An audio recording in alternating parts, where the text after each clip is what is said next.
So this is what I've talked about. So here, you should achieve with a special instrument. That was the first one.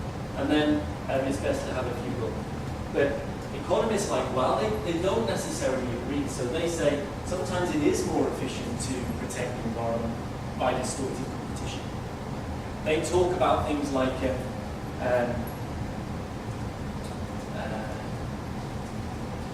governments don't know enough sometimes when they're regulating. The companies know much more about what levels of environmental protection can be achieved. So if they can be encouraged to protect the environment, then they can achieve more efficiently a more optimal level the government could do. The technical arguments don't really matter. I mean, what just matters more is the headline that we don't actually know whether we know that it's not always more efficient just to have these separate rules for separate goals. The second reason I have for not liking Professor Wish's economic arguments is a pragmatic reason. And that is just that, government is very busy, isn't it? They're always arguing about having more holiday and having higher pay. And they don't always have time to make lots of laws to help people. So they wouldn't always have time to make laws to achieve these environmental or cultural goals in specific cases. So often, the only way that these goals would be achieved is in competition or other decisions that can take account of a range of different factors. So that's the second point. It's a pragmatic argument. It's that, Professor Wish is saying, just use competition law for competition and make other laws for other goals. But if the reality is that government won't make these other laws for other goals because it's too busy, then maybe it's not a good idea to leave them. Maybe it is. I mean, maybe government doesn't do it because they don't agree. That's a different point. But pragmatically, they're not always going to achieve it. And then the last point is a process value. And this is something that I talked about kind of briefly before.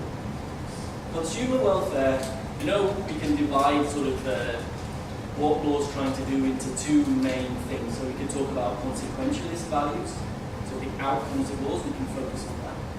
And we can talk about deontological values, which are process values, which are core to the way law works. And we know that law is not only about consequentialist values. In fact, it's hard to think about an area of law that's only about consequentialist values. Nearly all law would be criticized for ignoring the process values of deontological law, things like justice and fairness. And so, if you say ignore justice and fairness and just have a rule that focuses on consumer welfare, then that just doesn't seem right to me. We need to take account of these deontological values as well. So I don't agree that it's acceptable to interpret law solely in terms of the consequentialist value.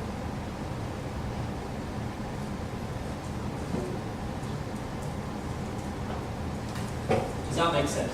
Those are the economic arguments. Richard Wish says it's much more efficient just to focus on one goal, and I'm saying basically three things. It's not always more efficient. Even if it is, pragmatically, the state won't legislate for these other goals always. So if we want to achieve them, we maybe have to use a less efficient instrument. And then thirdly, I don't think law should only be about efficiency. It should also be about process value. Right. Actually, does anyone mind if I just stop doing the slides and just do the black one? Because I've lost my. Does anyone know how to achieve that?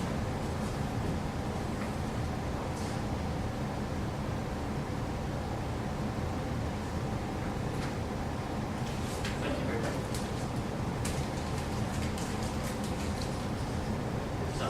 Yeah.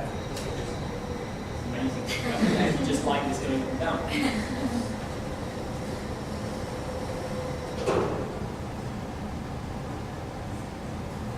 So, it's quite exciting. We've done 2/3 now of the talk. We've talked about why goals are important. We've talked about why Professor Wish and nearly everybody else thinks that only consumer welfare should be the goal of competition law in the EU. And now, and then I made some arguments against him, economic arguments against him, if you like. But now I want to use some legal arguments against him. Okay? And in order to do that, I have to explain to you how EU law works, okay? How we decide cases.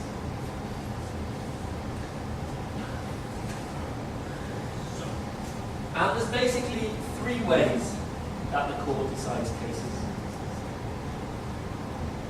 The first way is the textual approach. And the textual approach is what we do nearly all the time in the UK with our laws. And that basically means, you'll be surprised to learn, you go and read the law and see what the words say. And, you know, literally it's true that in the court, the judges get out their dictionaries if they're unsure about what a word means, and they read the dictionary to try to understand what the best way of understanding the law is. And this textual or literal approach to interpretation of statute is the most common, the most important in the UK. But this is not very important in the EU. And it's not very important for a really good reason.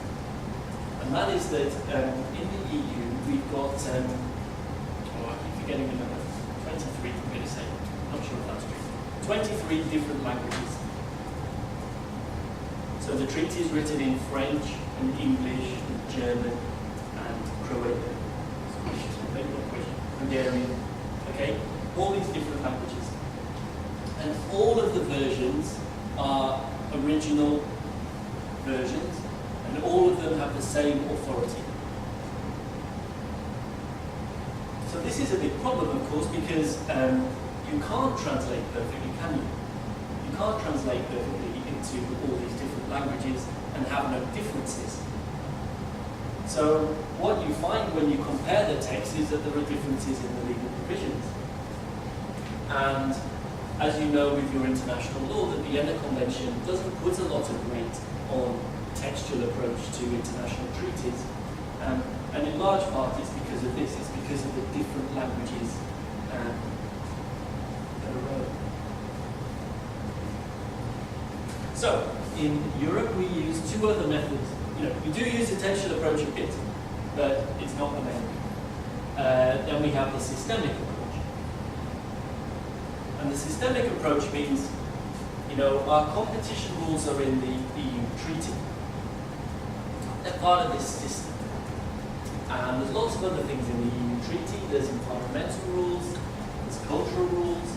And when the Court of Justice interprets the treaty, it tries to see it as one big web of interlinked ideas. It tries to make them all fit together in a coherent order system. So it doesn't look at just the competition provisions by themselves, it looks at everything together. It tries to see how best to make the treaty fit together.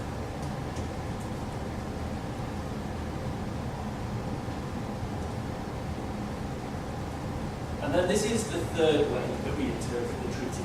It's called the teleological. That's Greek.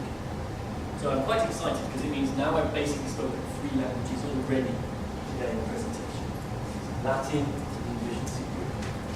And teleological comes from the telos, or the goals of the law. And this, in the hard cases, this is the really, the way the court normally uses to interpret. So I think this is probably what happens quite a lot in Brazil, no? That the court, when it's trying to interpret a statute, will go and look at the early clauses, the preamble that explains what the law is trying to do, and it tries to interpret the law in light of these goals. This happens a lot in French law and Italian law and all that other stuff. We don't really do that in the UK, because actually we don't have the preamble in our law. But in Europe, they use it. So those are the 3 ways that we interpret EU law, in EU law. And I just want to explore in a bit more detail now why that matters for Professor, which